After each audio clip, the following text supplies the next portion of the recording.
Ophelia by Chris Ebert, appearing in the short story collection Ophelia and Other Weird Tales. Read by Peter Yearsley. Ophelia. I had made it through the night alive. Ophelia had not. She was on the bathroom floor, curled up helpless on her back, like a cockroach. That was the only thing I could think. In her death, she looked like those creatures that had been her food. I could not be sure of the cause of death. This part of California gets cold at night, so maybe it was something equivalent to hypothermia for her kind, or starvation. I never remembered as much about her as Beckett had imparted to me in his strange ramblings about her and her nature. And his instructions were plain and simple that day when he entrusted her to me in that other world now so remote. Then again, he made the decision quite suddenly, as he grew sick, and when he knew he could no longer see to her needs. If I didn't have the skill to care for her, I, at least, more than anyone in his limited anti-social circle, would put the effort into it. And she survived for 2 good years with me. The true cause of her death, I suppose, was too much time in the cold, hard world outside of the specialized enclosure in which I had kept her and cared for her. In the end, the encounter that happened the night before between the two of us, and nearly destroyed us both, would bring to me all the things she had promised it would. Whether she really made that promise, I suppose, is doubtful. It was a voice I assigned to her in my own febrile mind. For if it was her speaking, then everything I am accustomed to believe and accept as rational and reasonable is a thin rice-paper veneer over a much more fantastic world with unimaginable possibilities, both subtle and gross. And the things with which I interacted that night, some known to me from literature, and others not described in any mythic cycle held by any wholesome and human culture, would then have to all be real as well. I am still sure of the fact that her name was Ophelia, though anything other of what I had thought had been my life before that night now has to be held in doubt. It is as if I now possessed 2 sets of memories. When the other existence was real, the life I enjoy now was merely a wishful fantasy, and now that this world is real, that old life has become naught but a nightmare. In her honour, I must create a unified model of all the forms in which I interacted with her, from the old life or dream, whichever it was, through the indescribable experience that she led me on, that became the link from that existence into this one where I now find myself. Understand that I now narrate this from the perspective of my old self, and what he, or I, knew to be true.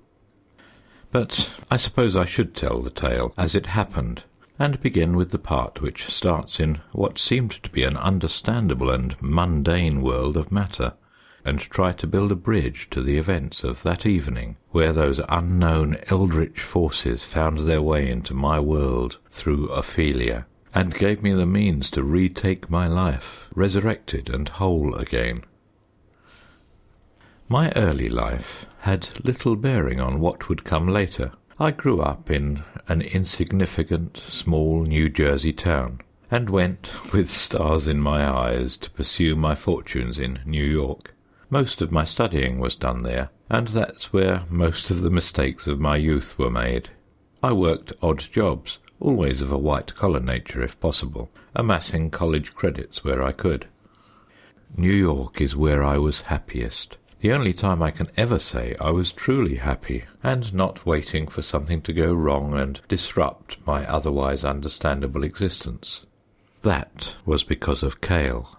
She was surely the love of my life. I would never have used such a tired cliché to describe someone, but I do so in tribute to her, for she was a poet and a singer, the yin to my rationalist yang. She rejected the well-to-do upbringing given to her by her parents, preferring instead to aim for the bohemian lifestyle, they themselves must have enjoyed in some earlier form as impoverished liberals. It was this spirit, I suppose, that clashed with my obsessive Torian nature. Losing her taught me half of what I should have known about the value of simple happiness. A darker lesson that would come later would teach me the rest, though by then that knowledge would be purely academic for me. I was with her for the better part of a year, but lost her over something that I can no longer recall, or no longer wish to. I remained alone in Manhattan, but I found myself unable to sustain both my studies and career there, and by a series of events motivated by economy and available scholarships in my chosen field of study, found myself relocated here to the West Coast. Innsmouth, California, a small coastal town between Los Angeles and San Francisco, founded by settlers heading west who came from the Massachusetts town of the same name. My studies in mythology brought me in contact with other young, self-styled intellectuals, which is where I met Livia. Though she might have seemed prime candidate for a life partner to an outsider, she was a childish, immature woman, though nearly 10 years my senior. She now seems insignificant, a bit player in my drama. She was yet another aspiring film-maker, so common in this part of the country, whose only real experience in film was occasionally working craft services on the set of some ridiculous pilot being made, or sometimes, with better luck, on-site filming for a slightly better-known network series. Through this circle of friends is where I met Michael Beckett as well, through whom Ophelia would come into my life. But I digress. For a time, Livia and I were content, but that was all it ever was. For what I had once paid for a roach-infested studio apartment in Tribeca, back in New York, we had a small house, together with a yard. Not on the ocean, as the rental ad had said, but within walking distance, and privileges on a private stretch of beach that was part of the landlord's holdings as well. The western windows of the house commanded a view of the Pacific I would often gaze upon, to contemplate whatever seemed important to me on a given day. Things were good for a time. There was talk of marriage and children, but there were my suspicions. On some level, I must have always known she had other men, and I was, to her, less a mate than some sort of psychological codependent support structure. The reason such a complicated woman left my life is an amazingly simple one. One swift event, which had ended my relationship with her and all hope of a relationship with anyone else in the future. The newspaper accounts of any other car accident on a rainy night would do well to describe what happened to us, so I will spare the details. Over time, I have come to blame her for the loss of control of our car coming up the 101, but it's convenient to blame her for so much. Though now, I suppose, with knowledge I could not have conceived of at the time, I doubt the randomity of anything.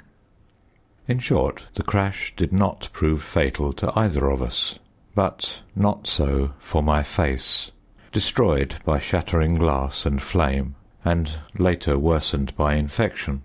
I was left looking more like a skull than a human countenance. Livia proved to be anything but the supportive lover. As soon as the police had determined that she held no blame in the accident, at least as far as they're concerned, she packed up her belongings and relocated them to the home of a friend, whom even prior to my disfigurement I suspected had held designs on her. Remarks about the lovers she had had even before the accident found their way to me through a game of telephone, and this betrayal and abandonment left my inner spirit matching my new face. Unlike most accident victims, even the surgeons found little pity for me. There was nothing they could do for me, other than to end the pain transmitted by my few surviving facial nerve endings. Others of my lot had a reduced, pathetic look to them, without their masks or prostheses. My look was gruesome, even inhuman, as if the accident had unmasked an alien rather than burned away a man. With what there was left of my earnings and small income from ghostwriting or being a technical consultant on various horror films, for this value is what my mythological doctorate was reduced to, I stayed alone in the small house, more apparition than man, and would make my daily walk to the beach only at night. Slowly, friends, of course, stopped calling as I became more miserable a creature to be near, except for Michael Beckett. His visits became regular. Although I suppose ours was more an intellectual kinship than a true friendship. He had begun his studies as an entomologist. Though his training was in general arthropod biology, he had an affinity for spiders, and such an occupation suited the small, strange man, who always seemed in frail health.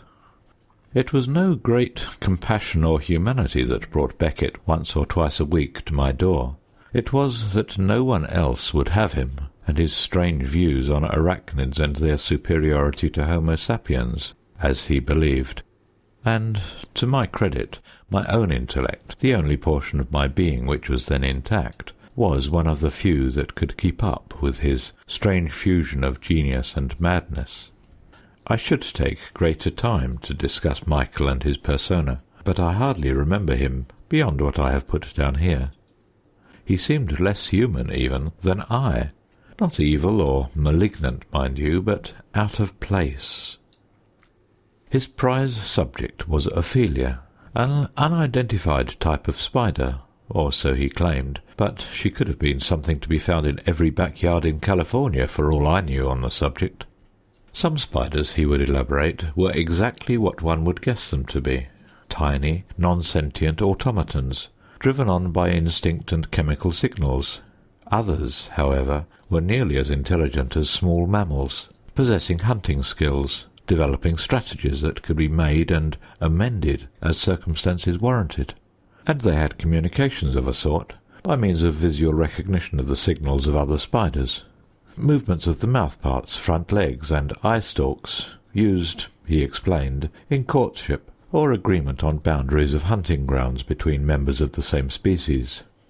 So visual were these animals that they would respond to a computer-driven graphic of the face of another of their own kind, which Beckett could manipulate to mimic the movements and poses of the various spider languages. A conversation between man and spider. Though he never claimed one understood the other, he described it as reading random phrases out of a foreign language book, and then observing the reactions of a native speaker, while having no idea what you yourself have said. This all changed with Ophelia. He claimed she possessed a primate-level intelligence, or higher. He thought perhaps she was not a spider at all, but something that mimicked the body structure and habits of a spider by means of convergent evolution, the same phenomenon by which reptiles, mammals, and birds have all at various times taken to the air, though those flying creatures lack any relation to one another. On occasion he brought Ophelia with him in her small cage. She ate cockroaches. Never did he bring with him the equipment which he claimed he owned, with which researcher might interact with subject, and lend credence to his claims of her near-human intellect. I never had a particular revulsion towards spiders or attraction toward them. I was slightly put off by Ophelia at first, for no reason other than her size. Her being nearly 9 inches in length was the only thing that displeased me about her, beyond any feelings I might have toward any other members of her race. But in time, I must confess, I grew to think of Michael and Ophelia's visits the way one might think of a visit from an eccentric old woman and her oddly groomed poodle. Michael only mentioned in passing that he was finally going into the hospital for tests. His lifetime weakness of constitution had worsened, and could no longer be ignored. I donned my mask of gauze, and made one of my rare trips outside of Innsmouth since the loss of my face, when he summoned me to his home. I saw now no evidence there of any scientific instruments, but this would have proven to be an ill occasion at best to confront him on this. He had, it seemed, developed the same blood cancer which had taken several members of his family, though in more recent generations most had fought it successfully with modern treatment. Both his state of health, even prior to the disease, and the amount of time he had waited before seeking medical attention left him with a bleak prognosis. His solitary request of me, which I could not refuse, was to care for Ophelia. She needed to be fed insects once per day, though they need not be live, and I could receive them by mail order, a month's supply at a time. She had 2 cages, one glass, one plastic, which she could be easily transferred between, allowing the empty one to be cleaned. Beyond that, there was little to do with her. He did not expect me to carry on his research or prove any of his theories, simply to keep the animal alive. He didn't know her age, but expected she could live another 5 years. His condition worsened, and when the cancer metastasized, he went quickly.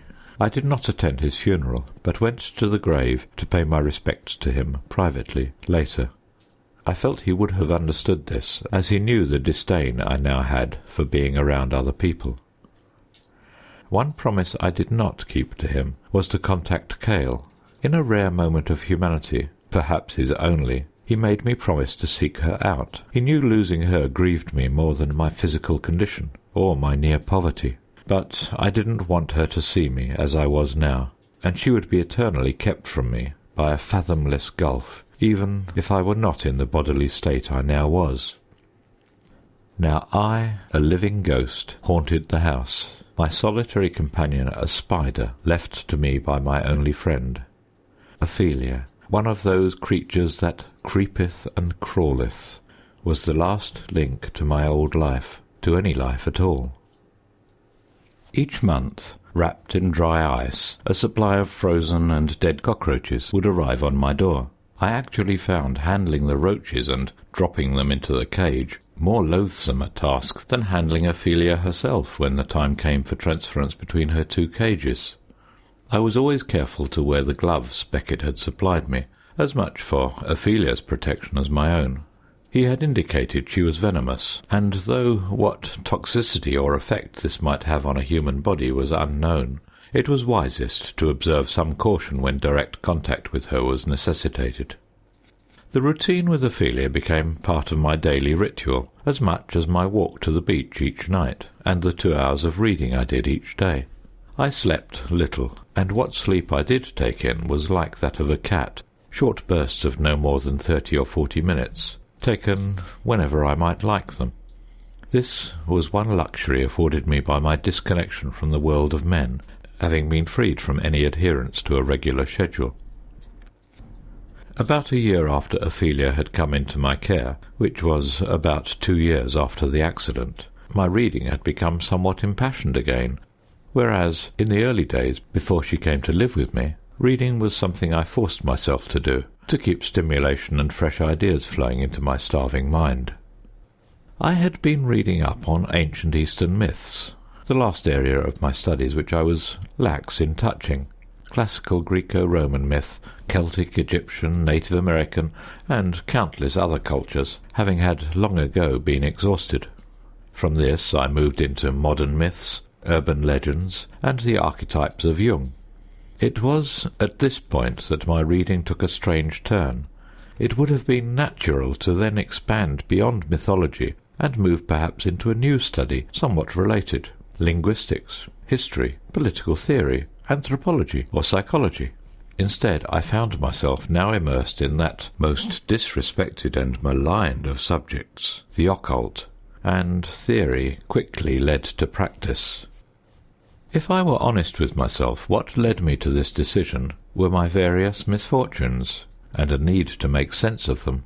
When a child dies, a relationship fails, a love is unrequited, a nation loses its sons to wars, or 1,000 other indignities of the human condition occur, most modern people either find a way to somehow continue on and adapt to it, or those who cling to an older way find comfort in belief in their gods, and ascribe it all to a plan of a higher power, an order that makes sense, though not understanding the sense of that order is a blissful mystery to them, and an ignorance and thus what they call faith is born. I, however, chose the less trodden paths. No, my studies in the dark arts were not to find any spiritual centre within myself, but to find that door, that gate, by which I might pass through and be transformed into a creature like those who author our fates, and march into the very throne of God, or the gods, their equal, and demand explanation for what had been done to me, gain restoration of my fortunes, and perhaps even dispense punishment to the universe itself for its impunity. I would step back from myself, catching myself, and not allowing myself to further indulge into these forays into madness. My solitary existence and excess of emotional baggage made my sanity a vulnerable thing. Surely I was a scientist. Had not all my experiments in alchemy and sorcery failed to bear any fruits? Should this not lend credence to why all learned and wise men of this age dismiss these studies as superstition and shamanism? It would be most logical for me to believe this. I understood empiricism, and its command that one must believe what the data dictates, and one must not try to manufacture data to support a conclusion which is attractive. Even if these powers existed, how could I challenge them? And didn't I, above most, know that these powers were ideas created by man, and not the inverse?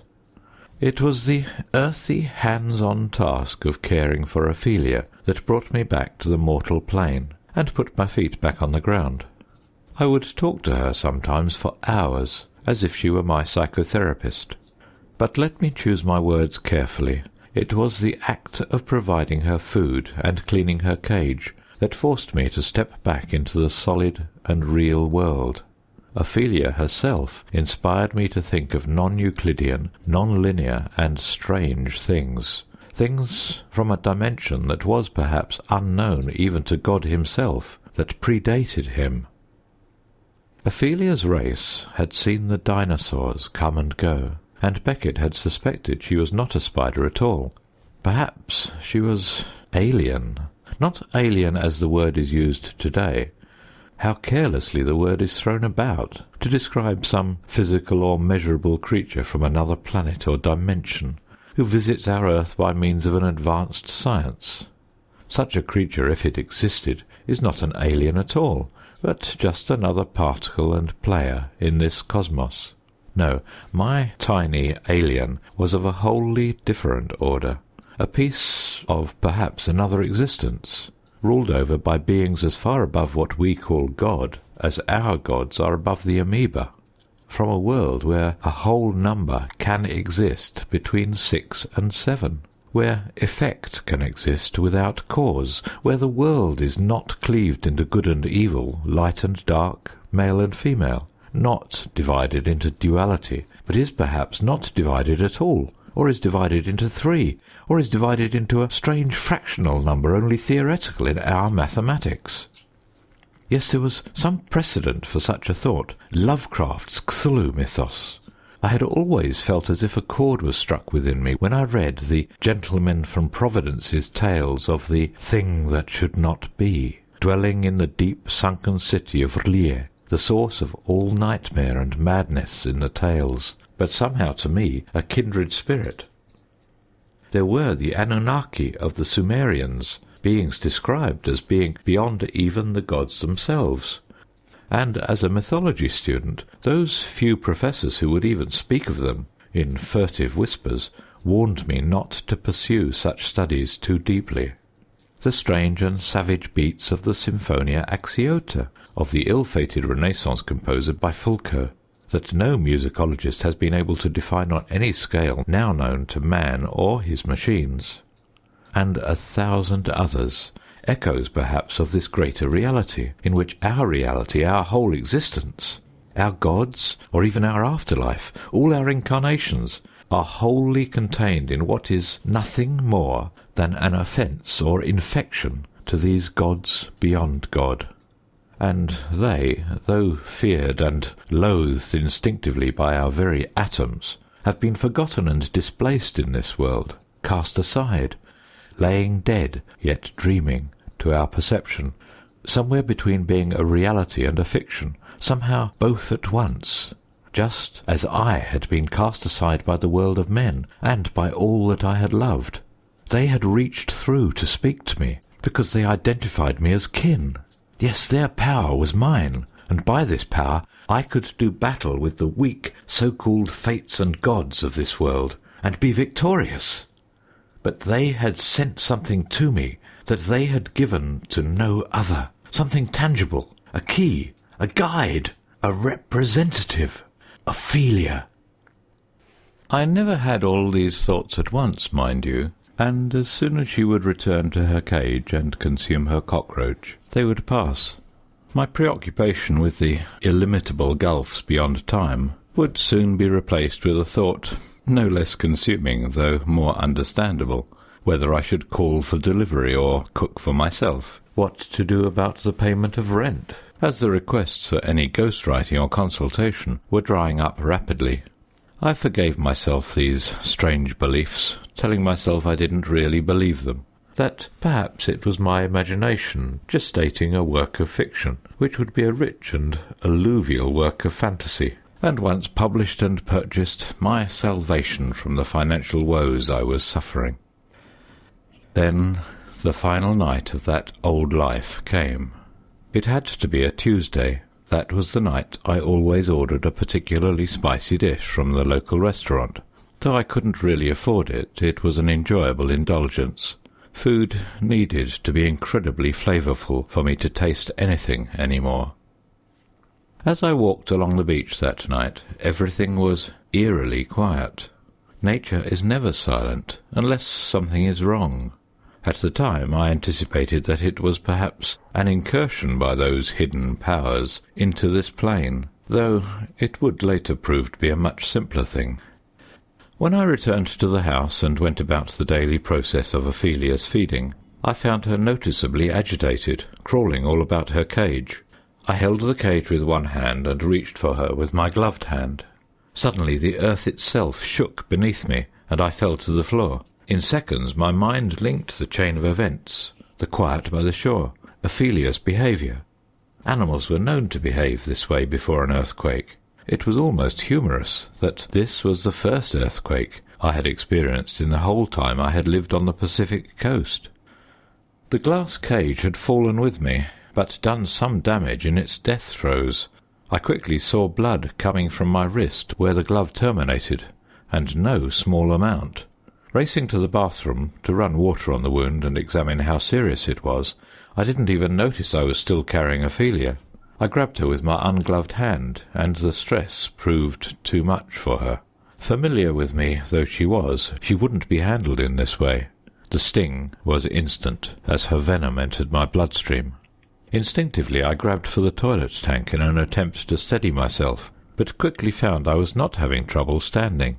Ophelia was now floating in space in front of me, between me, actually, and the window, the Pacific Ocean forming her backdrop.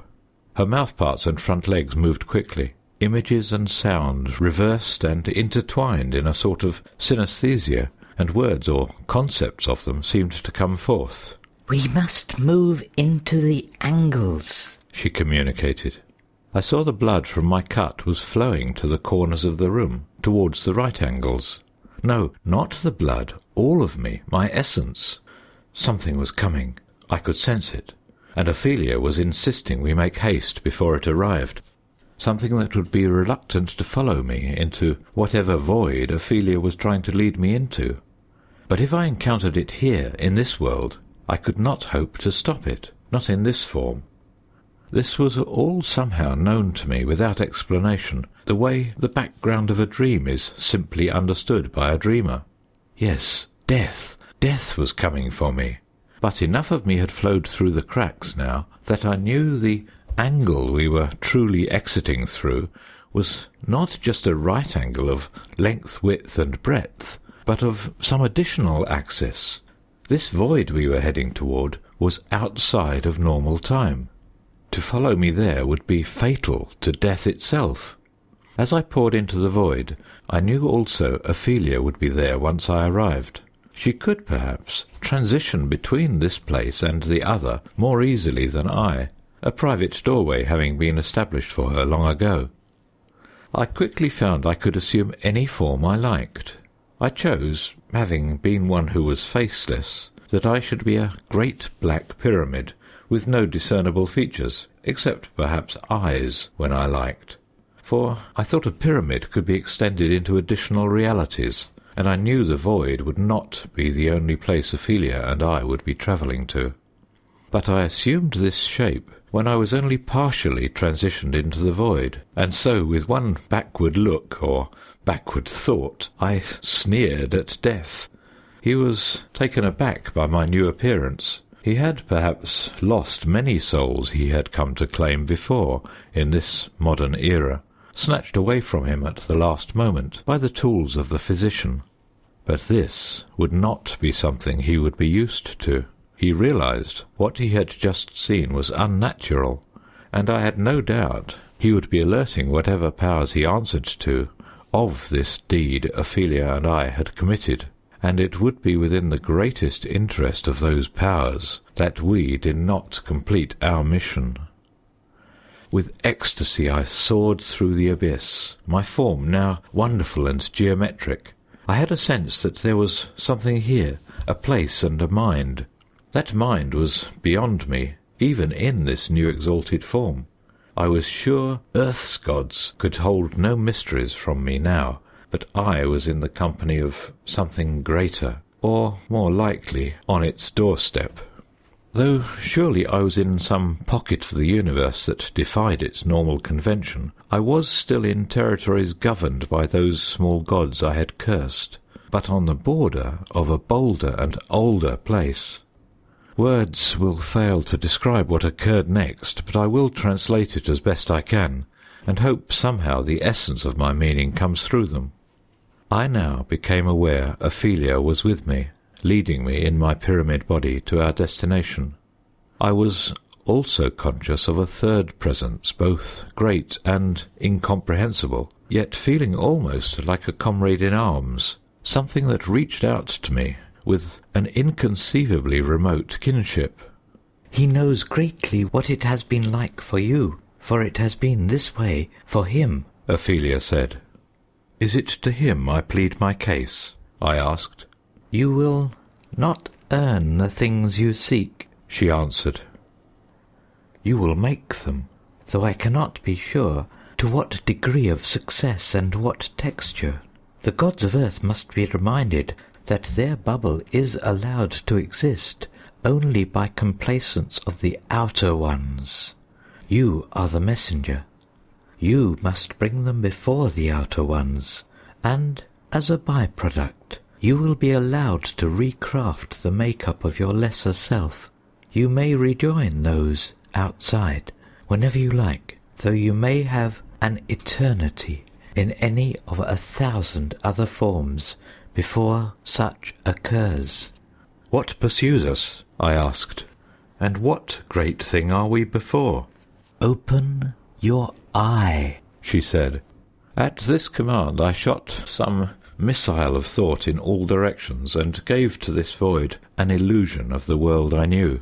I fabricated 3 dimensions of space, and one of time, and one of possibility, and to those in this place I assigned forms they represented, or perhaps had been the original source of. The great presence I was before was now clear. I knew it well from reading, and from dreams, and from instinct. Simultaneous chimera of squid and man, winged and mighty, I stood in awe before great Cthulhu, and he received me like a dignitary visiting from afar. He was no danger to me. He did not wish to cause me madness. He sat on the last ripple of the known, and on the first ripple of the great without. He was not the keeper of the gate. He was it, and it was beyond him our final goal lay. Yet there was fear in this place. Spider, pyramid, and squid all reared up to face what pursued me. I am sure to my companions the dogs at our heels could be viewed in their absolute form, and maybe even I could see them that way in that place, But just as I can only describe my allies as I remember them now, so too must I describe our foes. It was Earth's gods, all of them, wearing the masks man had made for them. The great bearded warrior leading the charge, none other than Yahweh, Jehovah himself, stripped of all his mystery and wisdom by man, and the habits and atrocities they had justified in his name, reduced to pure, enraged Old Testament form. Behind him 3 columns. The first 2 were understandable, one made up of all the angels and cherubim, the second of Satan and all his demons, every monster of the pit. And the third? It was the lesser gods, the Olympians, Baal, the great mother goddess, Ammon-Ra, Vishnu, Quetzalcoatl, Odin, Amaterasu, Coyote, and 1,000 other living idols. Some half-human and animal, others like living elements, wind and fire, gifted with purpose and mind. The Fates rode with this column. These lesser gods, perhaps once rivals to the All-Father on the other side, were released from their positions subsumed within him and united with him against a common enemy. And outside the columns, and at their side, great tapeworms, geometers, measures of things. These must be the gods of reason and acceptance, resignation and limitation. The worms were ridden by the prophets, Buddhas, and sires of all impractical philosophies and empty self-contradictory Zen. Together they advanced with all the hosts of heaven, hell, and heathen. "Go," cried great Cthulhu. "I cannot destroy them, not here, not like this. My time is not yet come." The last of those words were said with almost a tone of humour. How could all these things come at once in pursuit of me? Of course, they were timeless. They could devote all their power to my destruction and not spare even an instant from their normal pattern. Loathe them as I may, they were gods. And it was not the threat of me they feared, but my benefactors. Countless of Earth's gods were held in restraint by the squid's arms, but countless more of them came, all man's ideals and fears like a plague of locusts in this place. Ophelia spat great venom at them, and I burned at them with my great eye, and their arsenals burned at us, immortals against immortals. The mouth of Cthulhu opened wide, and Ophelia led me through. But even in that instant I could tell a single one of the idol gods had made it through. A jackal-headed god, perhaps I knew of once. Anubis? Meaningless syllables. For here was the entity, the very being portrayed on Tut's temple walls itself. And there, on the other side of the mouth, that one of Earth's gods was all of them. Ophelia and I were one, and we beheld the great haunted centre of all, pure all. The outer ones were there, and they were us. And we were one with Earth's gods as well. Conflict was still present, but it was harmony and resolution at once. And from the centre, our universe and a limitless barrage of others erupted, along with existences and forms of being there is no word or concept for. They came like substantiated thoughts from the outer ones. The rays that formed these universes crossed over one another, and as they crossed formed patterns of interference like the ripples of multiple stones dropped onto the surface of water. And from these differentiation patterns, an illusion of individuality and simplicity, even in this place, was somehow restored. I had understanding. We, all of us, did. "Welcome," said the outer one. Anubis stood, reminded of his place before this power. "You have done well," Ophelia said. "I have done nothing," I said. "You have brought Earth's gods before the outer ones, and you have returned home to us. But now you must return there, though you will always be here.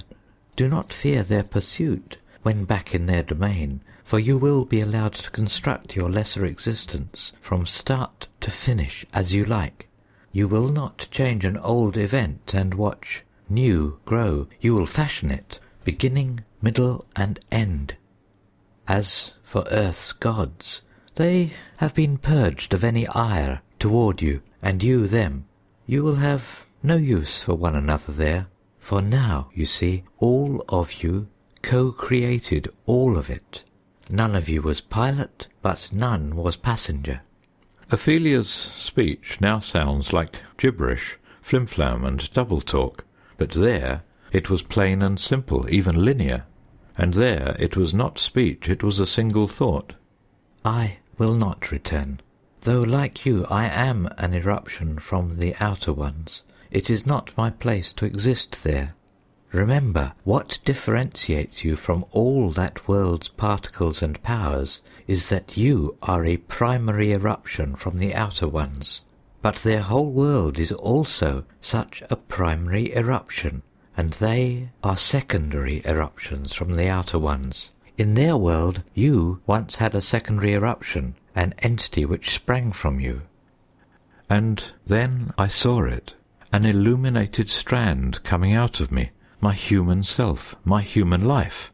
I began rearranging it as I might like, and Anubis aided me, as my human self had to interact with the secondary eruptions of that world, and their fates too had to be rewritten.